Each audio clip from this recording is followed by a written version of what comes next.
Okay, sir. So please let's humble ourselves. You pray unto God that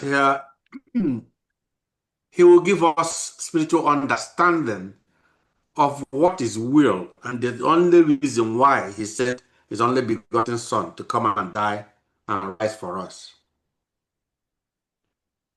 Thank you, Lord, for this wonderful day you have given us once again to come to your presence.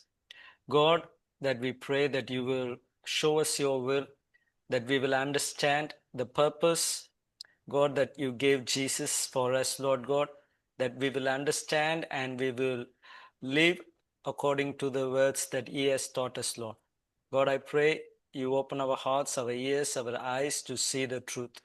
You continually speak to us through your word. In Jesus' name we pray. Amen. Amen. Amen. We thank God and give Him praise that for the chance and privilege He continues to give all of us to come to Him. தேவன் நமக்கு கொடுத்திருக்கிற ஒவ்வொரு நாளும் கொடுத்திருக்கிற வாய்ப்புக்காக தேவனுக்கு நான் நன்றி செலுத்துகிறேன். And so we come not to portray any other thing and any other person except Jesus Christ, the only way, truth, and life.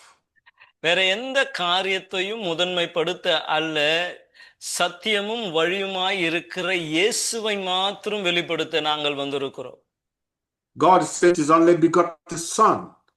God sent Himself, Emmanuel, God with us, so that no one should ever be deceived. தேவன் இம்மானுவேலராய் அவரை நமக்கு அனுப்பியிருக்கிறார். ஆகவே எந்த மனுஷனும் எந்த வகையிலும் வஞ்சிக்கப்படக்கூடாது என்பதற்காய் அவரை அனுப்பினார். So He gave Christ to come and teach us the truth and also show us how to fulfill that truth.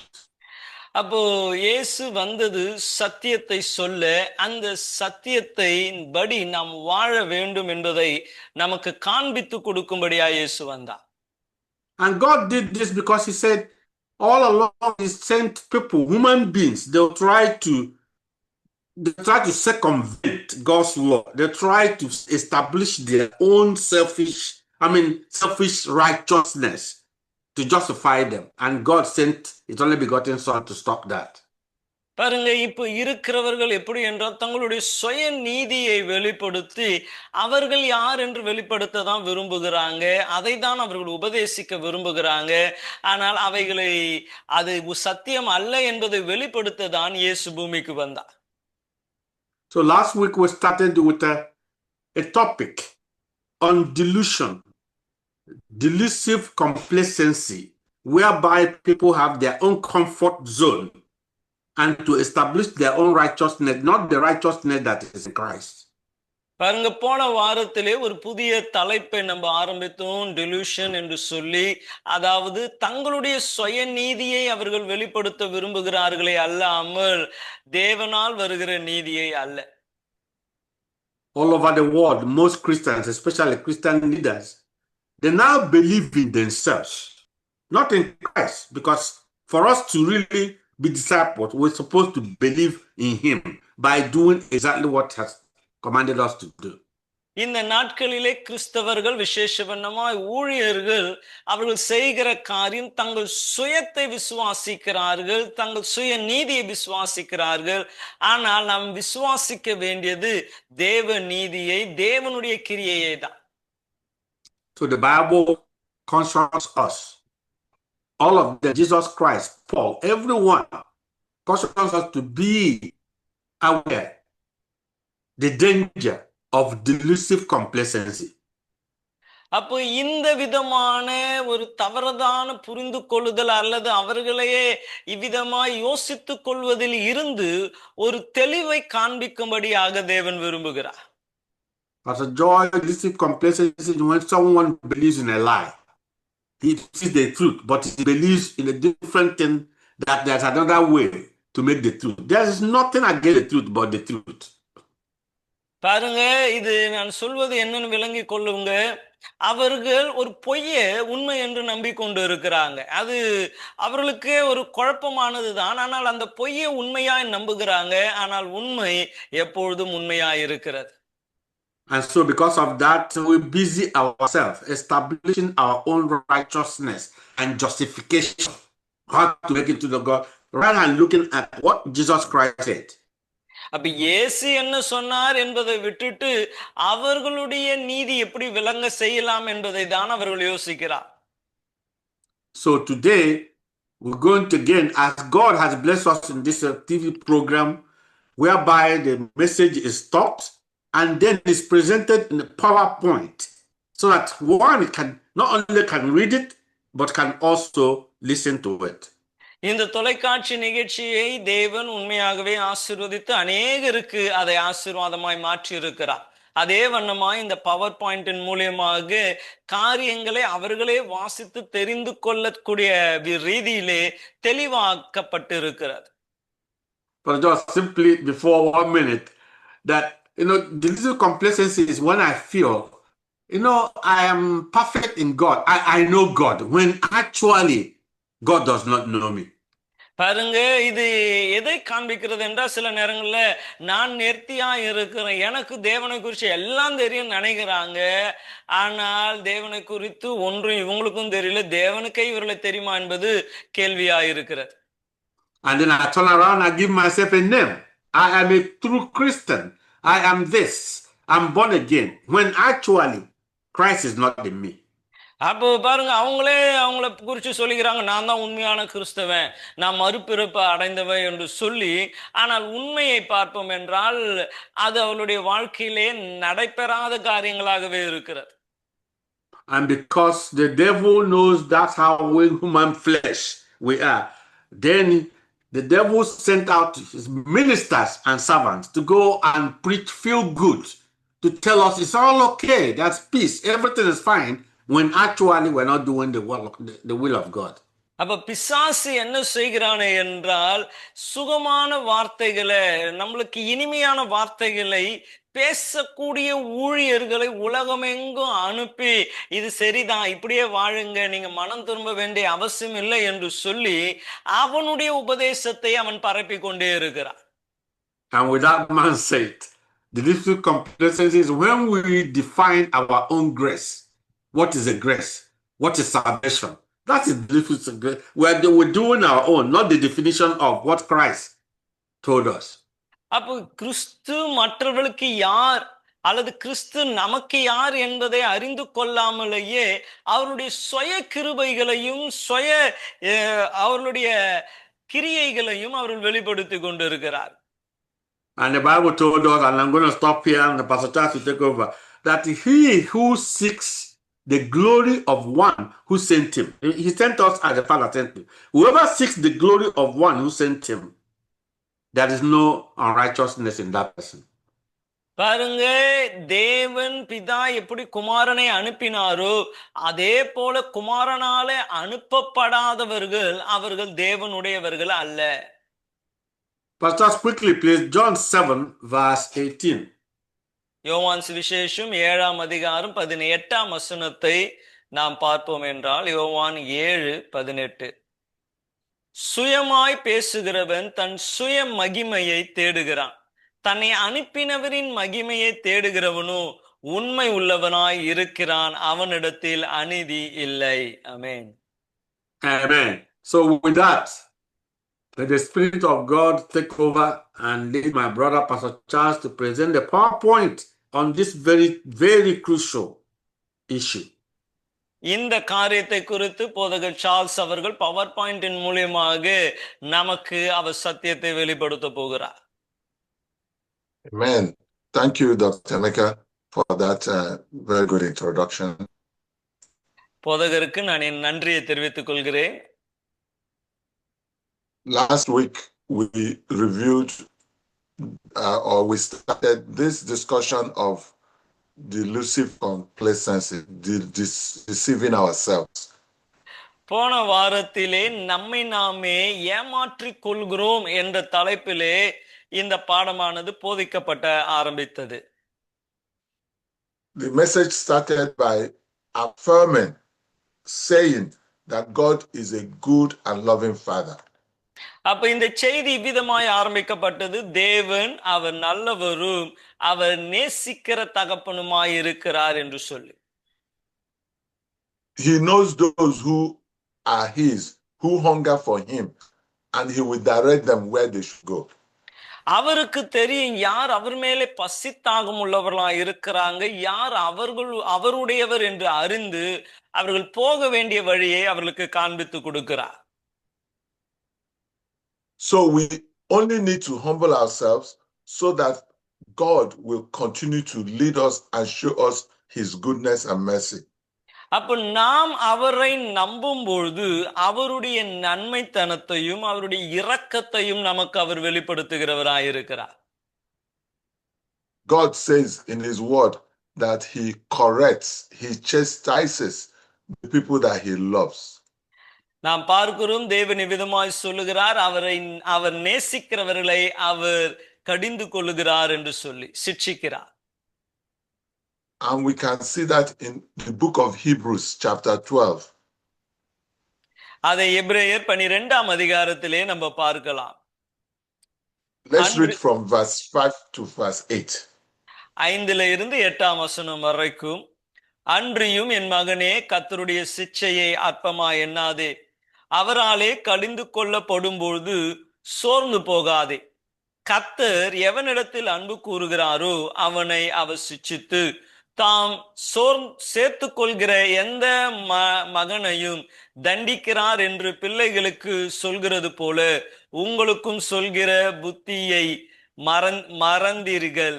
நீங்கள் சிட்சையை சகிக்கிறவர்களாயிருந்தால் தேவன் உங்களை புத்திரர் எண்ணி நடத்துகிறார். தகப்பன் சிட்சியாத புத்திரன் உண்டோ? எல்லோருக்கும் கிடைக்கும் சிட்சை உங்களுக்கும் கிடைத்திருந்தால் நீங்கள் புத்திரராய் இராமல் வேசின் பிள்ளைகளாய் இருப்பீர்களே. ஆமென். Amen. Amen. We see in verse 5, God is saying that he loves us and that is why he is correcting us. 5ஆம் வசனத்தை பார்க்கும்போது அவர் நம்மை நேசிக்கிறதினாலே தான் நம்மை சிட்சிக்கிறார். He's telling us not to be discouraged when he corrects us. அவர் தொடர்ந்து சொல்லுகிறார், அவர் சிட்சிக்கும் பொழுது அதனாலே சோர்ந்து போகாதிருங்கள் என்று சொல்லப்படுகிறது. When he corrects us, he is not condemning us, but is helping us to come back to him. அவர் நம்மை சிட்சிக்கும் பொழுது நம்மை குற்றப்படுத்தவில்லை, நாம் அவரிடம் திரும்பி வர வேண்டும் என்று அவர் எதிர்பார்க்கிறார். So the chastisement of God is not condemnation. அப்ப அவருடைய சிட்சை நம்மை குற்றப்படுத்துகிறது அல்ல. It is correction unto life. அது நாம் ஜீவனுக்கு என்று மனம் திரும்புதலை கொண்டு வருகிறதா இருக்கிறது. It is not for death. It's not to kill us. அது நம்மை கொலை செய்ய அல்லது மரணத்திற்கு ஏதுவான ஒரு தண்டனையாய் அல்ல. And we know that if God stops correcting us, then he's done with us. It's over. அப்ப இயேசு அல்லது தேவன் நம்மை சிட்சியாமல் போவாரே என்றால் அவர் நம்ம அப்படியே கை கழுவி விட்டுட்டார் என்பது ஆகும். So for many television episodes now, God has been correcting us. அப்போ நிறைய தொலைக்காட்சி ஊழியர்கள் நம்ம பார்க்கிறோம், தேவன் கடிந்து கொண்டோம். God has been asking us to examine ourselves, to check what we have been doing, to make sure it is what he asked us to do. அப்போ நம்மை நாமே சோதித்து பார்க்கணும், தேவன் நமக்கு சொல்லுகிறபடி நாம் செய்கிறோமா என்று சொல்லி. Paul, writing to the Corinthian church, asked them to do the same thing. Paul Corinth சபைக்கு சொல்லுகிறார், அவர் சொன்ன பிரகாரமே நீங்கள் செய்யுங்கள் என்று சொல்லுகிறார். 2 Corinthians chapter 13 and verse 5. 2 கொரிந்தியர் 13ஆம் அதிகாரம் 5ஆம் வசனம். நீங்கள் விசுவாசம் உள்ளவர்கள் என்று உங்களை நீங்கள் சோதித்து அறியுங்கள், உங்களை நீங்களே பரீட்சித்து பாருங்கள், இயேசு கிறிஸ்து உங்களுக்குள் இருக்கிறார் என்று உங்களை நீங்களே அறியீர்களா? நீங்கள் பரீட்சைக்கு நில்லாதவர்களாய் இருந்தால் அறியீர்கள். ஆமென். Amen. So from this scripture, we see that when we stop examining ourselves, then we're disqualified. அப்ப இந்த வசனத்தின்படி நம்ம பார்க்கும்போது நம்மை நாமே நம்ம பரீட்சித்து சோதித்து பார்க்கல என்றால் நம்ம தோற்று போன நிலைமையிலே தான் இருக்கிறோம். When we don't check ourselves to make sure that Jesus Christ is in us and we're doing what he says, then we have deceived ourselves. அப்போ இந்த வசனத்தின்படி நம்மை நாமே சோதித்து கிறிஸ்து நமக்குள்ளே இருக்கிறாரா இல்லையா என்று சோதித்து பார்க்கவில்லை என்றால் நம்மை நாமே வஞ்சித்து கொண்டு இருக்கிறோம். And if we are not walking as Jesus Christ walked, it means that we are not being led by his spirit. அப்ப இயேசு நடந்தது போல நம்ம நடக்கவில்லை என்றால் பரிசுத்த ஆவியானவராலே நம்ம நடத்தப்படவில்லை என்பது அது வெளியரங்கமாகிறது. And if we are not being led by his spirit, the scripture says his spirit is not in us.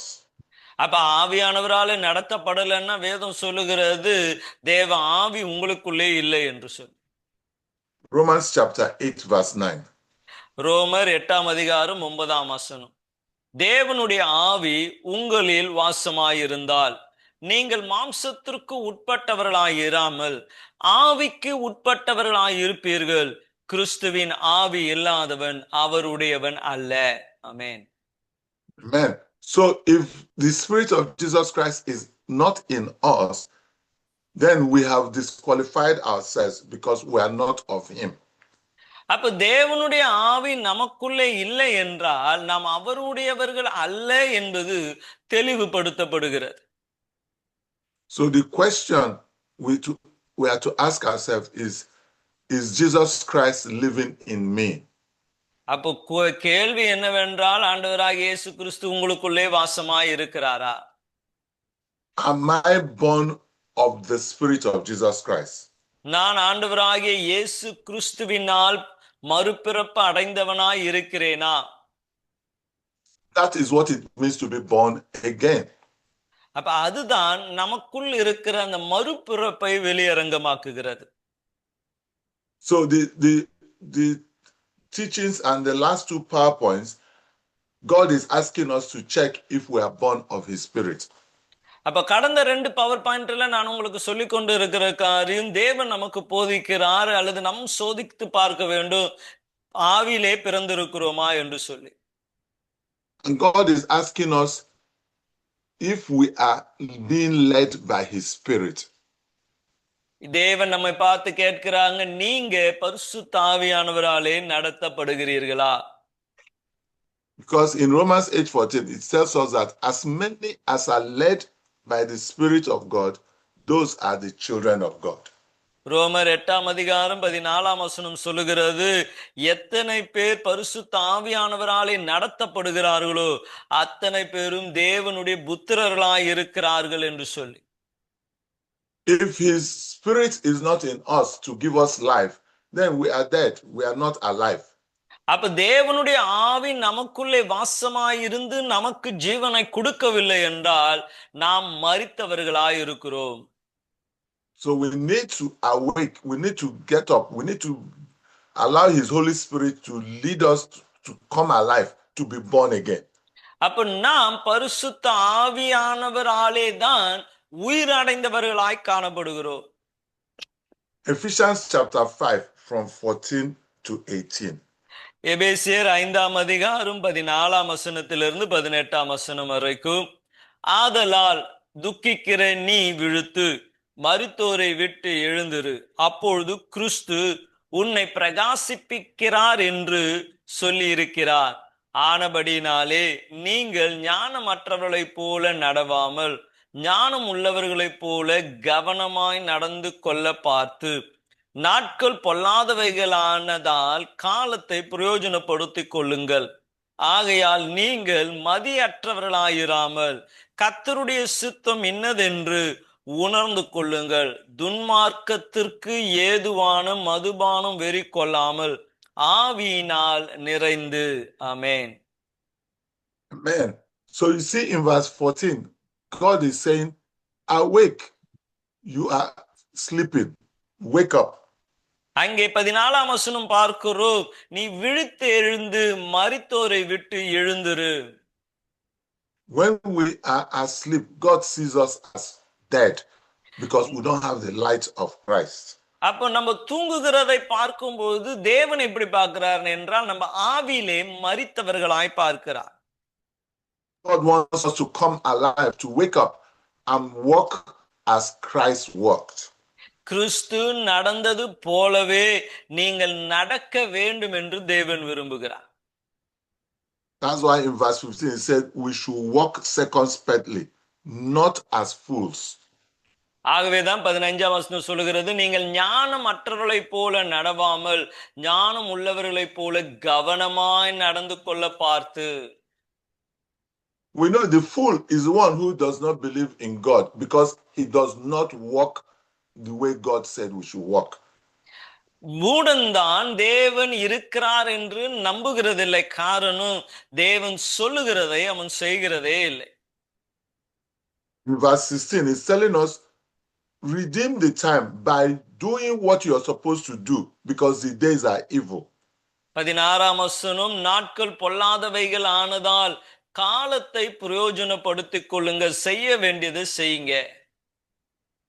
And this is what we have been discussing all these weeks, maintaining good works because Christ is leading us. ஆகவேதான் கடந்த வாரம் எல்லாம் இதை நம்ம திரும்பி திரும்பி சொல்லின்னு இருக்கிறோம், நற்கிரியைகளை நாம் செய்ய வேண்டும். காரணம் கிறிஸ்து நமக்குள்ளே வாசமாயிருக்கிறார். We should not be unwise, but we should understand what the will of God is. 17ஆம் வசனம், நீங்கள் மதியற்றவர்களாயிராமல் கர்த்தருடைய சித்தம் இன்னதென்று உணர்ந்து கொள்ளுங்கள். And that's exactly what Pastor Joy, you prayed at the beginning of this meeting today. அப்ப இதைதான் போதகர் ஆரம்பத்திலே ஜெபிக்கும் பொழுது அவர் ஜெபித்தார். And that is why the last two PowerPoints discuss the following things. ஆகவேதான் கடந்த 2 பவர் பாயிண்ட் இந்த காரியங்களை நமக்கு போதிக்கிறது. Number one, we looked at continuously doing good works. முதல் காரியம் தொடர்ச்சியாக நற்கிரியை செய்கிறது. Because Jesus said, let your works, let your light so shine that they will see your good works to glorify God.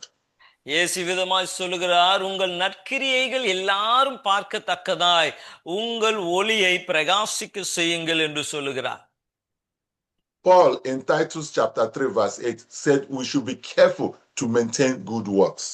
நாம் பார்க்கிறோம் டைட்டஸிலே அவர் இவ்விதமாய் சொல்லுகிறார், எல்லாரும் காணத்தக்கதாய் நற்கிரியைகளை செய்யுங்கள் என்று சொல்லுகிறார்.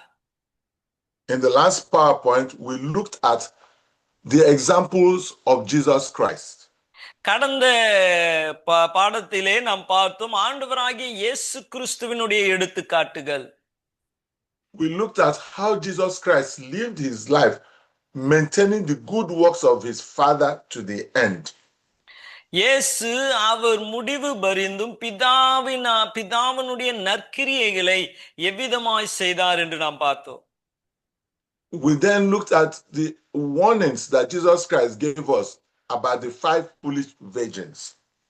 அங்கே 5 புத்தியீன ஸ்திரீகளை குறித்ததான காரியங்களையும் நாம் தொடர்ச்சியாய் பார்த்தோம்.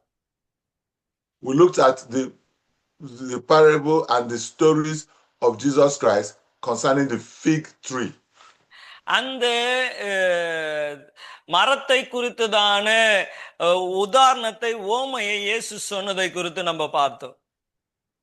That we should be ready in season and out of season. அப்போ காலம் இருந்தாலும் ஏற்ற காலத்திலும் ஏற்ற காலம் இல்லாமல் இருந்தாலும் கனி கொடுக்கிறவர்களாய் இருக்க வேண்டும். Jesus, as our example, said he has to do the work of his Father where there is still time, when there is daylight. இயேசு விதமாய் சொல்லுகிறார், எவ்வளவு காலம் வெளிச்சம் இருக்கிறதோ அவ்வளவு நேரமாய் என் பிதாவினுடைய வேலையை நான் செய்ய வேண்டும் என்று சொல்லி. And that a time is coming when nobody can do any work again. ஒரு நேரம் வருகிறது, அந்த காலத்திலே ஒருவராலும் வேலை செய்யக்கூடாத ஒரு காலம் வருகிறது. So the question we ask ourselves, are we walking as Jesus Christ walked? அப்ப நமக்கு ஒரு கேள்வி இருக்கிறது, இயேசு செய்தது போல நாம் இப்பொழுது வேலை செய்கிறோமா? So we should all be mindful of this delusion, of this complacency, thinking that everything is all right. அப்ப நமக்குள்ளே இருக்கிற ஒரு தவறான எண்ணம் என்னன்னா, எல்லாம் சரியா தான் இருக்கு, ஒன்றும் தப்பு இல்லை அப்படின்னு யோசிக்கிறோம். Where we think that because we are doing things for Jesus Christ, we are working for him, but we're not living like Jesus Christ said we should live. We should be careful. அப்ப நம்ம கிறிஸ்தவர்கள் என்று சொல்லுகிறோம், நிறைய சபையில வேலைகளை செய்கிறோம், ஆனா கிறிஸ்து சொன்னதை போல அந்த போதனைகளின்படி வாழ்கிறோமா என்ற ஒரு கேள்வி இருக்கிறது. In 1 John 2 verse 6, it says we should walk as Christ walked. இவ்விதமாய் எபேசியர் 2ஆம் அதிகாரத்திலே சொல்லப்படுகிறது, கிறிஸ்து செய்தது போல நீங்களும் செய்ய கடவீர்கள் என்று சொல்லி. If we say we are servants of Jesus Christ, we should walk like he walked. நீங்கள் இயேசுவினுடைய பணிவிடைக்காரர்களாய் இருப்பீர்கள் என்றால் இயேசு செய்தது போல நீங்களும் செய்ய வேண்டும் என்று 1 யோவான் 2ஆம் அதிகாரம் 6ஆம் வசனத்திலே பார்க்கிறோம். 1 John chapter 2 verse 6. 1 யோவான் 2:6, அவருக்குள் நிலைத்திருக்கிறோம் என்று சொல்லுகிறவன் அவர் நடந்தபடி தானும் நடக்க வேண்டும். ஆமென். Amen.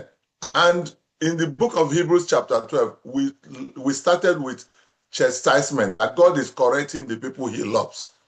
பாருங்க, ஏற்கனவே நம்ம பார்த்தோம், அவர் யாரை நேசிக்கிறாரோ அவர்களை அவர் சிட்சிக்கிறார் என்று பார்த்தோம். The same Hebrews chapter 12, we see God warning us again from verse 12 to verse 17. எபிரேயர் 12ஆம் அதிகாரம் 12ஆம் வசனத்திலிருந்து 17ஆம் வசனம் வரைக்கும் பார்ப்போம் என்றால் அது நமக்கு போதிக்கப்படுகிறது. ஆகையால் Hebrews 12 to 17. எபிரேயர் 12:12 17. ஆகையால் நிகழ்ந்து கைகளை தளர்ந்த முழங்கால்களையும் நீங்கள் திரும்பவும் நிமிர்த்தி முடமாயிருக்கிற பிசங்கி போகாமல் சொஸ்தம் ஆகும்படிக்கு உங்கள் பாதங்களுக்கு வழியை செவ்வைப்படுத்துங்கள். யாவரோடும் சமாதானமாய் இருக்கவும் பரிசுத்தம் உள்ளவர்களாய் இருக்கவும் நாடுங்கள். பரிசுத்தம் இல்லாமல் ஒருவனும் கர்த்தரை தரிசிப்பதில்லையே. ஒருவனும் தேவனுடைய கிருபையை இழந்து போகாதபடிக்கு யாதொரு கசப்பான வேர் முளைத்தெழும்பி கலகம் உண்டாக்குகிறதினாலே அநேக தீட்டுப்படும்படிக்கு ஒருவனும் வேசி கள்ளனாகவும் ஒருவேளை போஜனத்திற்காக தன் சேஷ்டபுத்திர பாகத்தை விற்று போட்ட ஏசாவை போல சீர்கெட்டவனாகவும் இராதபடி எச்சரிக்கையாயிருங்கள். ஏனென்றால் பிற்பாடு அவன் ஆசீர்வாதத்தை சுதந்தரித்து கொள்ள விரும்பியும் ஆகாதவன் என்று தள்ளப்பட்டதை அறிவீர்கள். அவன் கண்ணீர் விட்டும் கவலையோடு தேடியும் மனம் மாறுதலை காணாமல் போனான். ஆமென். Amen. So these scriptures are telling us to pursue holiness, to pursue righteousness up to the end. இந்த வசனங்கள் முடிவு பரியந்தும் பரிசுத்தத்தை நாடும்படியாய் நமக்கு போதிக்கிறது. And it's warning us that we should be careful and not think that we have arrived, like Esau thought he was okay. ஏற்கனவே சுதந்தரித்து விட்டோம் என்று எண்ணாதபடி அந்த நிலைக்கு நாம் தொடர்ச்சியாய் ஓட பிரயாசப்பட வேண்டும். We are to pursue righteousness continuously to the end. பரிசுத்தத்தை முடிவு பரியந்தும் நாம் நாட வேண்டும். When we think we have arrived, that we got it, we don't need to do any other, we don't need to pursue peace with all men, then we have deceived ourselves. நான் எல்லா மனுஷனோட சமாதானமா இருக்கிறேன் என்று சொல்லி உங்களை நீங்களே வஞ்சித்துக் கொள்ளாதபடி இருங்கள். And that is what we mean by delusive complacency. We think we are okay when we are not okay. இதுதான் நான் உங்களுக்கு சொல்லுகிறேன். இது நீங்கள் இன்னும் நேர்த்தி அடையாமலேயே நேர்த்தியா இருக்கிறதை போல ஒரு டிலூஷன், ஒரு எண்ணம் நமக்குள்ளே வந்து விடுகிறது. And you can see that Esau here thought that whenever he gets up and asks for forgiveness, that he will get it, but he didn't get it. பாருங்க, அதுதான் நம்ம 17ஆம் வசனத்துல வாசிக்கிறோம். ஆசீர்வாதத்தை பெற்றுக்கொள்ள வேண்டும் என்று அவன் ஜெபித்து அழுதும் அவனுக்கு அது கிடைக்கவே இல்லை. We must know that for those who follow Jesus Christ is our righteousness. யாரெல்லாம் இயேசுவை விசுவாசிக்கிறீர்களோ அவர்களுக்கு இயேசு நீதி உள்ளவராயிருக்கிறார். Jesus Christ is the beginning and he is the end of our righteousness. நம்மளுடைய நீதியின் ஆரம்பமும் அதை முடிக்கிறவருமாய் இயேசு இருக்கிறார். If we abide in him, நாம் அவரிலே நிலைத்திருப்போமே என்றால், and we abide in him if we walk as he walked. இயேசு நடந்தது போல நாம் நடந்தால் அவரிலே நிலைத்திருக்கிறோம். Remember when we looked at 1 John 2:6, it says, he who says he abides in him should walk as he walks. ஏற்கனவே நம்ம வாசிச்சோம் 1 யோவான் 2ஆம் அதிகாரம் 6ஆம் வசனம், அவருக்குள் நிலைத்திருக்கிறேன் என்று சொல்லுகிறவன் அவர் நடந்தபடியே தானும் நடக்க வேண்டும். So to abide in Christ so that his righteousness is our righteousness is because we obey him. அப்ப நாம் அவருக்கு கீழ்ப்படுகிறதினாலே அவருடைய நீதி நம்முடைய நீதியாய் மாற்றப்படுகிறது. If we don't obey him and do exactly what he did, then we are designing our own righteousness. அப்ப அவர் சொல்லுகிறபடி நாம் சொல்லாமல் இருப்போமே என்றால் நாம் நம்முடைய சுய நீதியை தான் வெளிப்படுத்த பார்க்கிறோம் என்பது வெளியாகிறது. And Paul was concerned about the Jews because they ignored the righteousness of Jesus Christ. யூதர்களை குறித்ததான ஒரு பாரம் பவுலுக்கு இருந்தது. காரணம், அவர்கள் தேவ நீதி அல்ல, தங்களுடைய சுய நீதியை தான் அவர்கள் விரும்பினார்கள். Romans chapter 10 from verse 1 to verse 3. ரோமர் 10ஆம் அதிகாரம் 1 இருந்து 3ஆம் வசனம் வரைக்கும். சகோதரரே, இஸ்ரவேலர் ரட்சிக்கப்பட வேண்டும் என்பது என் இருதயத்தின் விருப்பமும் நான் தேவனை நோக்கி செய்யும் விண்ணப்பமாயிருக்கிறது. தேவனை பற்றி அவர்களுக்கு வைராக்கியம் உண்டென்று அவர்களை குறித்து சாட்சி சொல்கிறேன். ஆகிலும் அது அறிவுக்கேற்ற வைராக்கியம் அல்ல.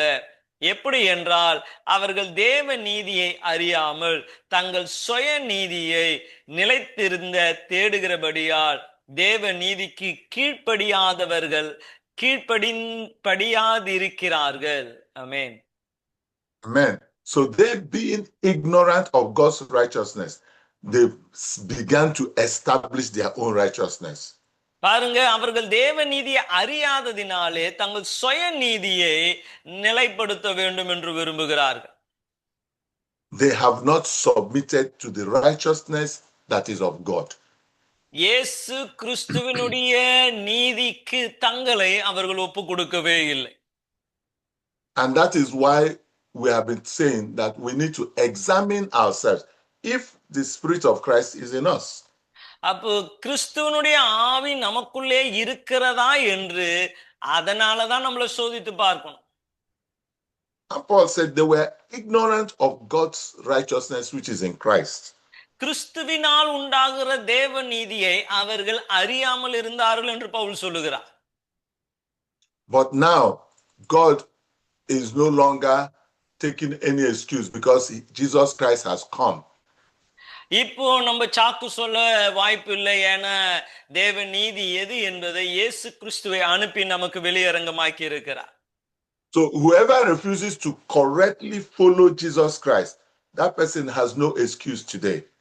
ஆகவே யார் இயேசுவை பின்பற்ற விரும்புகிறீர்களோ அவர்களுக்கு சாக்கு சொல்ல வாய்ப்பே இல்லை.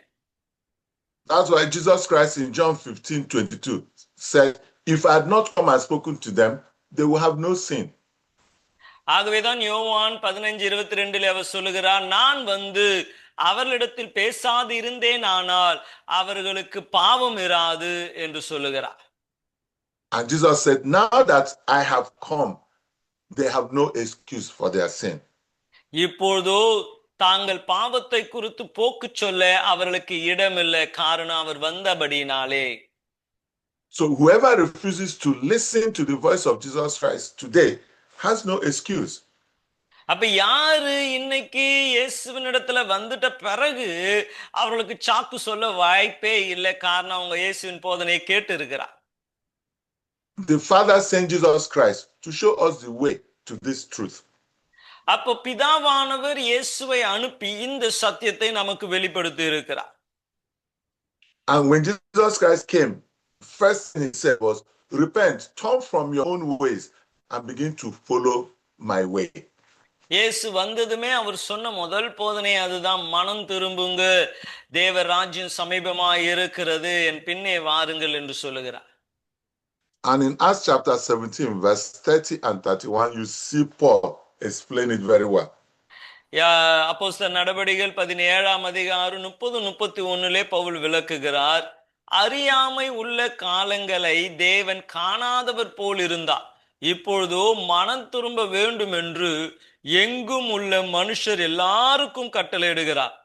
மேலும் ஒரு நாளை குறித்திருக்கிறார், அதிலே அவர் தாம் நியாயமித்து மனுஷனை கொண்டு பூலோகத்தை நியமித்த மனுஷனை கொண்டு பூலோகத்தை நீதியாய் நியாயம் தீர்ப்பார். அந்த மனுஷன் மரித்தோரில் இருந்து எழுப்பினதினாலே அதன் நிச்சயத்தை எல்லோருக்கும் விளங்க பண்ணினார் என்றான். ஆமென். Amen. So God is commanding everybody everywhere now, examine what you are doing. If it's not of Jesus Christ, repent and stop. அவ பாருங்க, தேவன் எல்லா இடங்களிலும் உள்ள எல்லா மனுஷர்களுக்கும் சொல்லுகிற காரியம், நீங்க செய்கிற கிரியை இயேசு கிறிஸ்துவின் கிரியை போல இருக்கா, இல்லைன்னா மனம் திரும்புங்கள் என்று சொல்லுகிறார். Anything we do that is contrary or different from what Jesus Christ did, we have established our own righteousness. இப்ப நம்ம என்ன செய்கிறோம் என்றால், இயேசு கிறிஸ்துவனுடைய நீதியை விட்டுட்டு நம்மளுடைய சுய நீதியை நாடினவர்களாய் இருக்கிறோம்.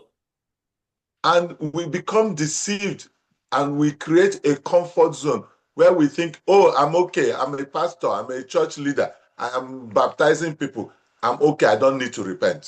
இப்போ எல்லாம் நான் தான் ஊழியக்காரன் ஆயிட்டேனே, நான் ஞானஸ்தானம் கொடுக்குறேனே, நான் சுவிசேஷம் சொல்றேனே, பிரசங்கம் பண்ணுகிறேனே, இப்ப எல்லாம் கரெக்டா தான் இருக்கு, நான் ஒன்னும் மனம் திரும்பணும் என்ற அவசியம் இல்லை என்று போல நினைக்கிறான். So Jesus Christ is asking us today with this television episode, examine yourself and turn from anything that is different from what Jesus Christ said.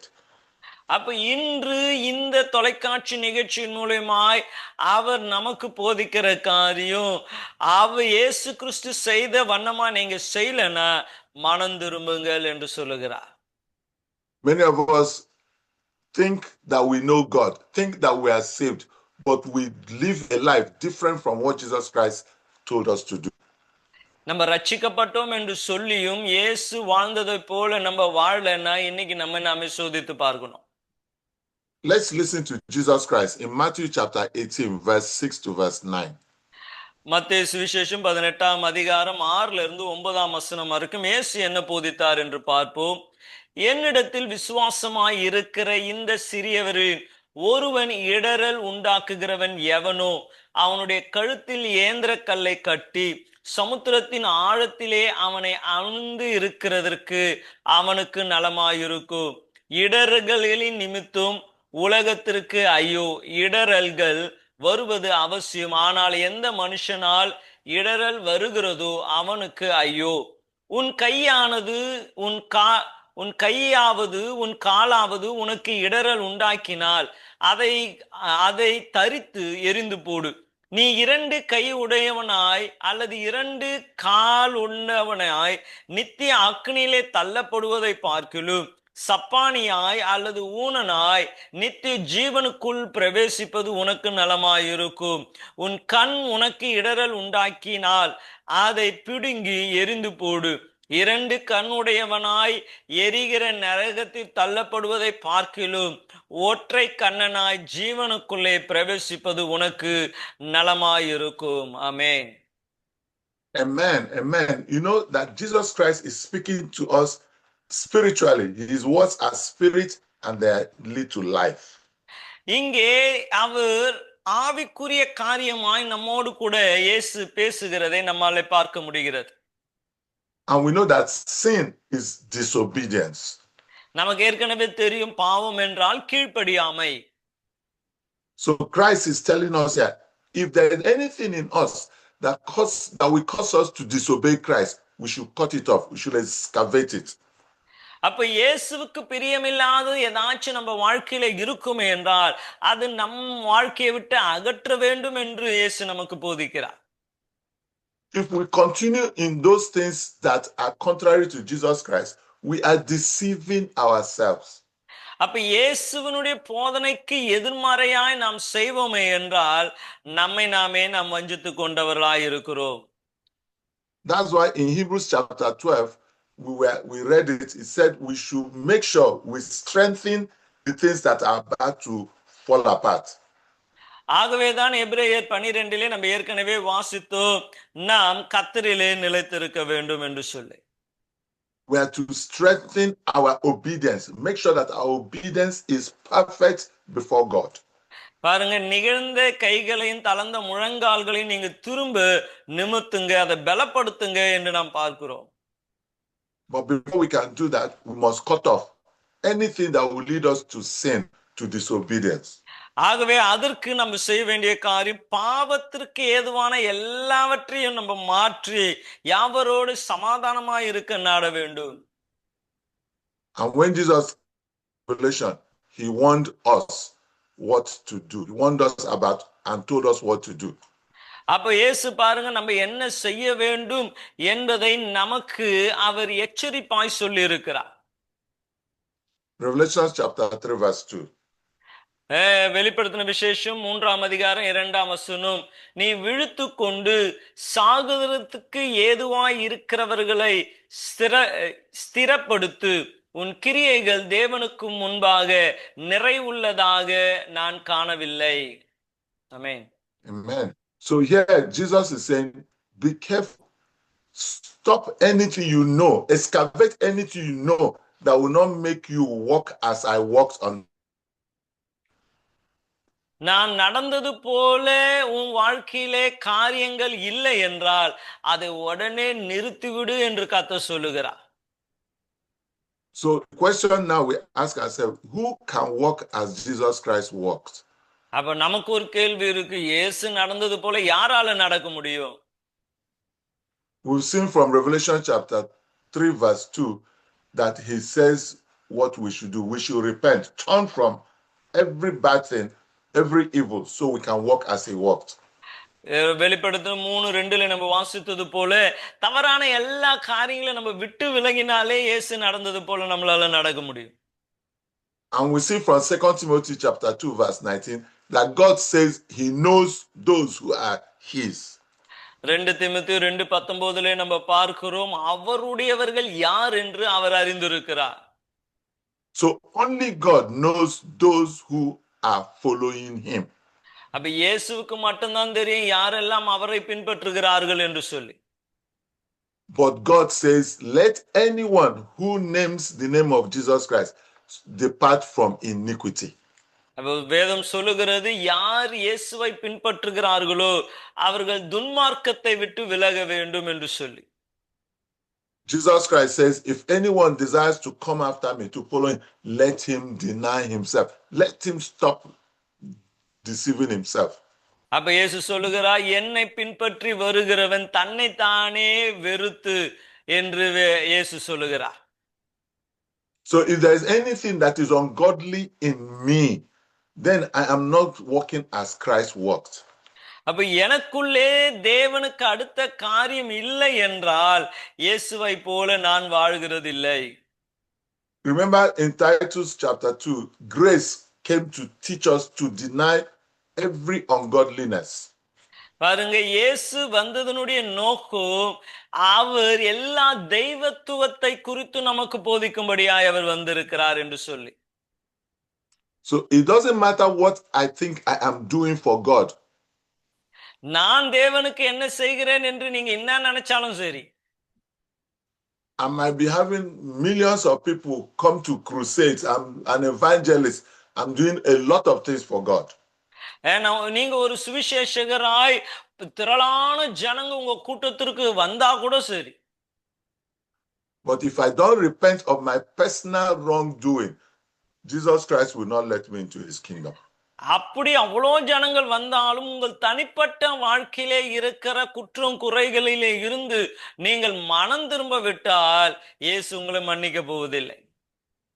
Christ will not say, because of the good things, because of your own righteousness you have done before, I will now allow you come in if you don't repent of that unrighteousness. நீ உன் சுயநீதினால இவ்வளோ வேலை செஞ்சு இருக்கிறியே, சரி நீ பரலோகத்துக்கு வான்னு இயேசு சொல்ல போறது இல்லை. Ezekiel chapter 33 verses 12 and 13. எசேக்கியேல் 33 அதிகாரம் 12 13 வசனம்.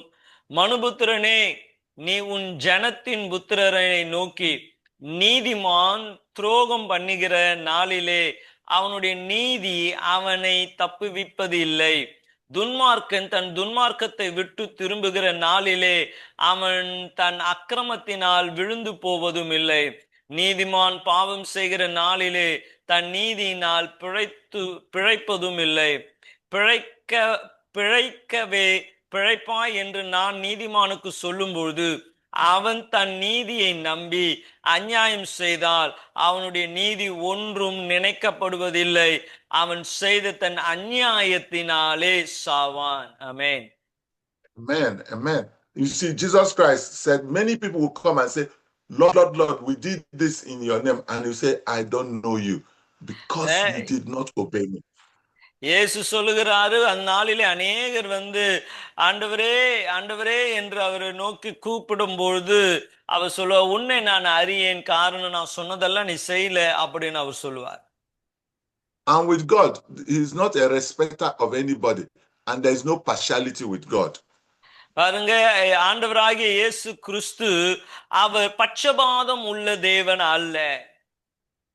Remember Peter in Acts chapter 10, let's read it, 34 and 35. அப்போஸ்தலர் நடபடிகள் 10 அதிகாரம் 34 35 வசனத்தை வாசிக்கும் பொழுது, அப்பொழுது பேதுரு பேசத் தொடங்கி, தேவன் பட்சபாதம் உள்ளவர் அல்ல என்று எந்த ஜனத்திலாயினும் அவருக்கு பயந்திருந்த நீதி செய்கிற எவனும் அவனே அவருக்கு உகந்தவன் என்று நிச்சயமாய் அறிந்திருக்கிறேன். ஆமென்.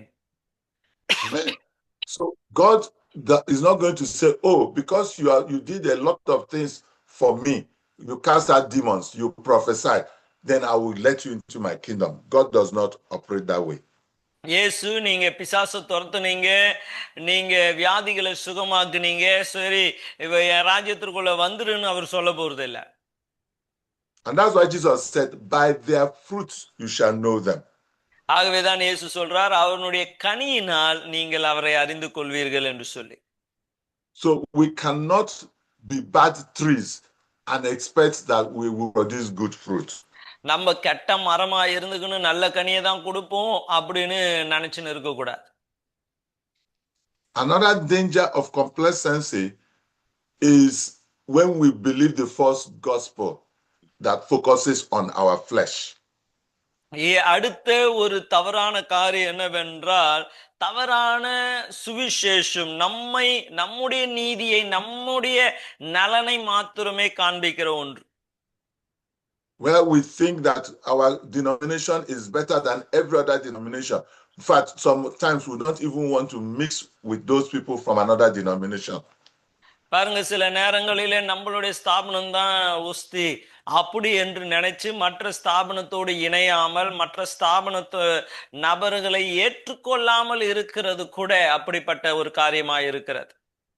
We give ourselves names. We have different denominations, different names. We call ourselves different names, but we are not following Jesus Christ. நம்ம பல பேர்களை கொடுத்துடுறோம். இது என் ஸ்தாபனம், இது உன் ஸ்தாபனம், இது பேரு, நான் இதை பின்பற்றுகிறேன் என்று. இப்படி நம்ம சொல்லும்போதே நம்ம இயேசுவை பின்பற்றாதவர்களாய் இருக்கிறோம் என்பதை காண்பிக்கிறது. We are not one with Jesus Christ, and we are not one with those who are one with Jesus Christ. ஏன்னா இயேசுவோடு கூட இணைந்து இருக்கிறவர்களோடு நீங்க இணைந்து இல்லை, அதை தான் அது வெளிப்படுத்துகிறது. So we must notice that the first thing we need to do is to perfect the fear of God. அப்ப முதல் நம்ம சரி செய்ய வேண்டிய காரியம் தேவனுக்கு பயப்படுகிற பயத்தை நாம் வெளிப்படுத்த வேண்டும். Stop doing anything that is evil. Repent from everything that is not what Christ did. இயேசு கிறிஸ்து செய்ததை செய்யுங்க, மீதி செய்யாத தவறான காரியங்களை விட்டு மனம் திரும்புங்கள். Number 2, maintain that oneness with Jesus Christ to the end. முடிவு பரியந்தும் இயேசுவிலே நிலைத்திருங்க. Number 3, stop giving ourselves name and thinking we are better than other people when we are not one with Jesus Christ. மூன்றாவதாக நமக்கு பெயர்களை வைத்துக் கொண்டு தேவனோடு கூட இருக்கிறவர்களோடு கூட உங்களை சேர்த்து கொள்ளாமல் இருக்கிற காரியத்தை விட்டு விலகுங்க. So let us focus on doing what God said we should do and allow God to be the one to approve of us. அப்போ தேவன் என்ன செஞ்சாரோ அதை செய்து தேவனுக்கு பிரியமானவர்களாய் இருக்க உங்களை நான் உற்சாகப்படுத்துகிறேன். We must stop approving of ourselves, because when we are now walking in our own righteousness, அப்ப அப்படி செய்யும்போது நாம் நம்முடைய சுய நீதியிலே வாழாதவர்களாய் இருப்போம். Revelation chapter 3 verse 1. வெளிப்படுத்தின விசேஷம் 3ஆம் அதிகாரம் 1ஆம் வசனம். சத்தை சபை தூதனுக்கு நீ எழுத வேண்டியது என்னவெனில், தேவனுடைய 7 ஆவிகளையும் 7 நட்சத்திரங்களையும் உடையவர் சொல்லுகிறதாவது, உன் கிரியைகளை அறிந்திருக்கிறேன். நீ உயிர் உள்ளவன் என்று பெயர் கொண்டிருந்து செத்தவனாயிருக்கிறாய். It is when we stop approving of ourselves or making sure other people approve of us, that is when we work out our salvation with fear and trembling. நாம் நம்முடைய கிரியையை பார்க்காமல் அவர் நம்மை குறித்து என்ன சொல்லுகிறார் என்ற அந்த ஒரு யோசனை இருக்கும்போதுதான் இந்த ரட்சிப்பை பயத்தோடு நடுக்கத்தோடு நிறைவேற்ற நாம் செயல்படுவோம். And the only approval we are seeking is the approval that comes from God. நம்ம எதிர்பார்க்கிற ஒரே உறுதி எதுவென்றால் இயேசுவினிடத்திலே இருந்து அது வர வேண்டும் என்பதுதான். Look at this church. They have a name that they are alive, but God says that they are dead. அவங்க நினைச்சிட்டாங்க இந்த சபையிலே அவங்க உயிர் உள்ளவன் என்று, ஆனா கர்த்தர் சொல்லுகிறார் நீ செத்தவனாய் இருக்கிறாய். And it's when we do that, that is when we have now repented and have begun to strengthen the things which are about to die. அப்போ சொல்லப்படுது, நீ விழித்து கொண்டு சாகிறதற்கு ஏதுவாய் இருக்கிறவர்களை ஸ்திரப்படுத்தி உன் கிரியைகளை தேவனுக்கு முன்பு நிறைவுள்ளவனாக நான் காணவில்லை. 1 Corinthians chapter 10, 11 and 12. 1 கொரிந்தியர் 10ஆம் அதிகாரம் 11 12ஆம் வசனம். இவைகள் எல்லாம் திஷ்டாந்தங்களாக அவர்களுக்கு சம்பவித்தது. உலகத்தின் முடிவு காலத்தில் உள்ள நமக்கோ எச்சரிப்பு உண்டாகும்படி எழுதப்பட்டு இருக்கிறது. இப்படி இருக்க தன்னை நிற்கிறேன் என்று எண்ணுகிறவன் விழாதபடிக்கு எச்சரிக்கையாய் இருக்க கடவன். ஆமென். Jesus in Matthew 10:22 gives us the same warning. மத்தேயு சுவிசேஷம் 10:22 இயேசு அதே காரியத்தை சொல்லுகிறார். என் நாமத்தின் நிமித்தம் நீங்கள் எல்லாராலும் பகைக்கப்படுவீர்கள், முடிவு பரிந்தும் நிலைத்திருக்கிறவனே ரட்சிக்கப்படுவான். Amen. And then in Revelation chapter 2:26, Jesus explains how we overcome. வெளிப்படுத்தின விசேஷம் 2:26 இயேசு சொல்லுகிறார் எப்படி ஜெயிப்போம் என்றால், ஜெயம் கொண்டு முடிவு பரிந்து என் கிரியைகளை கைக்கொள்கிறவன் எவனோ அவனுக்கு நான் என் பிதாவினிடத்தில் அதிகாரம் பெற்றது போல ஜாதிகளின் மேல் அதிகாரம் கொடுப்பேன். ஆமென். Amen. And Jesus Christ is our own example, because in John 17:4 he gave account of his walk to the end. யோவான் சுவிசேஷம் 17:4 நம்ம வாசிக்கும் பொழுது இயேசு சொல்லுகிறார், நான் செய்யும்படி நீர் எனக்கு நியமித்த கிரியைகளை செய்து முடித்தேன் என்று முடிவு பரியந்தம் அவர் செயல்பட்டார். So this message is not to condemn anybody or to make anybody feel bad. இந்த செய்தி ஒருவரையும் குற்றப்படுத்த, ஒருவரும் கஷ்டப்பட வேண்டும் என்பதற்காக சொல்லப்பட்ட செய்தி அல்ல. It's to remind us of the teaching and example of Jesus Christ. இது இயேசுவினுடைய எடுத்துக்காட்டை வெளிப்படுத்துகிறதா இருக்கிறது. And to remind us of the warning of Apostle Paul to the church. இது அப்போஸ்தலனாகிய பவுல் சபைக்கு அவர் கொடுக்கிற ஒரு எச்சரிப்பா இருக்கிறது. In that 1 Corinthians chapter 10, Paul said that angels in heaven who didn't obey God to the end, they were cast out. Pavul சொல்லுகிறார், முடிவு பரிந்தும் நிலைத்திராவிட்டால் அவன் புறம்பே தள்ளப்படுவான் என்று சொல்லி. So we should not let anyone deceive us. ஆகவே ஒருவனும் உங்களை வஞ்சியாதபடி எச்சரிக்கையா இருங்க. Not let anybody give us a false gospel that makes us feel good, but we are not walking in Christ. நம்ம கிறிஸ்துவுக்குள்ளே வாழ்கிறோம் என்று தவறான உபதேசத்தை உங்களுக்கு போதித்து உங்களை வஞ்சியாதபடி எச்சரிக்கையா இருங்க. So let us run this race of Jesus Christ with endurance. இந்த இயேசு கிறிஸ்துவை குறித்ததான இந்த ஓட்டத்திலே முடிவு பரிந்தும் நிலைத்திருங்கள் என்று உங்களை நான் உற்சாகப்படுத்துகிறேன். Let us follow him the way he has said we should, faithfully to the end. இயேசு நமக்கு சொன்னது போல முடிவு பரிந்து அவருடைய பாதையிலே கடந்து போவோமாக. Again, God corrects us so that we will mend our ways. அப்ப தேவன் நம்மை அவர் சிட்சிக்கும் பொழுது நம்மளுடைய வழியை சரிப்படுத்திக் கொள்ள வேண்டும். He is not here to condemn us, but to make sure that we run the race faithfully to the end. அவர் நம்மை குற்றப்படுத்த அல்ல, உண்மை உள்ளவர்களாய் இந்த ஓட்டத்தை ஓட வேண்டும் என்று அவர் விரும்புகிறார். God bless you. கர்த்தர் உங்களை ஆசீர்வதிப்பாராக. Amen. Amen and amen and amen. God bless you, Pastor Charles, and God bless you, Pastor Joy. போதகர் சார்ல்ஸ் அவர்களையும் போதகர் ஜாய் அவர்களையும் கர்த்தர் ஆசீர்வதிப்பாராக. What amazing thing that God is doing right now is increasing his children, Pastor Charles, Pastor Joy, in his spirit to minister to children of God so that they may not be lost. ஜனங்கள் அவர்கள் அழிந்து போகக்கூடாதபடி போதகர் Charles அவர்களும் போதகர் Joy அவர்களும் இந்த நாளிலே உங்களுக்கு இவைகளை விலக்கி சொல்லி இருக்கிறார்கள். One have to obtain something, and you obtain it according to the prescribed rule of the owner. எஜமானன் விரும்புகிற தக்கதாய் அவைகளை நீங்கள் செய்யும் பொழுது, and to keep it to the end, you must also operate according to the prescribed rule of the owner to the end.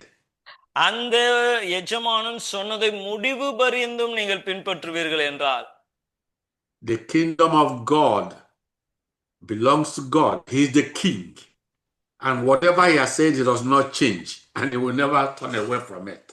அப்ப இது தேவனுடைய ராஜ்யம், அவர்தான் ராஜா, அவர் சொன்னபடியே காரியங்கள் நடைபெறும்.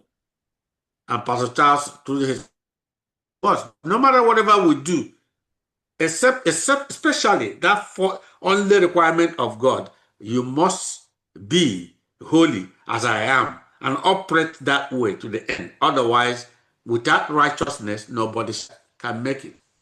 இயேசு அவர் சொல்லுகிற காரியம், அவர் பரிசுத்தராய் இருக்கிறது போல முடிவு பரியந்த நீங்கள் பரிசுத்தத்தில் நிலைத்திருந்தால் ரட்சிக்கப்படுவீர்கள். And just simply, Pastor Charles concluded by telling us that we have to walk as Christ walked. That is, we have to walk with understanding that God alone approves and justifies. தேவன் மாத்திரம் அதை நிலைநிறுத்தத்தக்கதாய் நம்ம நடக்கிற நடை அது தேவனுக்கு பிரியமானதாய் இருக்க வேண்டும். And he has told us that if anyone will make it, he will have to go through. He have to become as Christ and walk as Christ walked. அப்ப ஒருவர் கடந்து போக வேண்டுமே என்றால் இயேசு போகிறது போல தானும் அந்த வழியிலே கடந்து போக வேண்டியவர்களாய் இருக்கிறார். So may God Almighty bless Pastor Charles, Pastor Joy abundantly. And I praise God that they will walk in all righteousness of God to the end. அப்போ தேவன் நடக்கிற வண்ணமாக இந்த வேளையிலே போதகர் சார்ல்ஸ் அவர்களும் போதகர் ஜாய் அவர்கள் சொன்னது போல அந்த சத்தியத்திலே நீங்கள் நடக்க வேண்டும் என்று நான் விரும்புகிறேன். And for children of God that this message will reach, let them know we're not talking about our own or giving any word of our own, but strictly as given to us by Jesus Christ. இது எந்த மனுஷனுடைய ஒரு போதனை அல்ல, ஆண்டவராகிய இயேசு கிறிஸ்துவினுடைய ஒரு போதனையாய் இருக்கிறது. So Pastor Joy, let us conclude this. Pray to God that His Spirit will grant His children and use this very broadcast to reach millions and open their understanding of what God wills for us. அப்ப தேவன் நமக்கு சொன்ன அந்த காரியங்களின்படி நாம் நடக்க போதகர் அவர்கள் நம்மை நடத்துவார்களாக. So you can pray for that, Pastor Joy, that was in Let's pray. ஆண்டவரே, இந்த வேளையிலே இந்த உபதேசத்தை கேட்ட ஒவ்வொருவருக்காக நாங்கள் ஜெபிக்கிறோம். தவறான சுவிசேஷத்தின்படி அவர்கள் நடந்து விடாதபடிக்கு ஆண்டவரே, கேட்ட வார்த்தையின்படி உம்முடைய சத்தியத்தின்படி நடந்து தங்களை தாங்களே ஏமாற்றிக் கொள்ளாதபடி கிறிஸ்துவிலே நிலைத்திருந்து உம்முடைய வருகையிலே பங்குள்ளவர்களாய் மாற ஒவ்வொருவருக்கும் தேவனீர் உதவி செய்யும்படியாக ஜெபிக்கிறோம். இந்த சத்தியம் அவருடைய செவிகளில் ஆண்டவரே அவருடைய இருதயங்களுக்கு கடந்து போகட்டும். ஆண்டவரே, அவர்கள் அதிலே நிலைத்திருந்து உம்முடைய நாமத்தை மகிமைப்படுத்த உதவி செய். இயேசுவின் நாமத்தில் ஜெபிக்கிறோம் நல்ல பிதாவே, ஆமென்.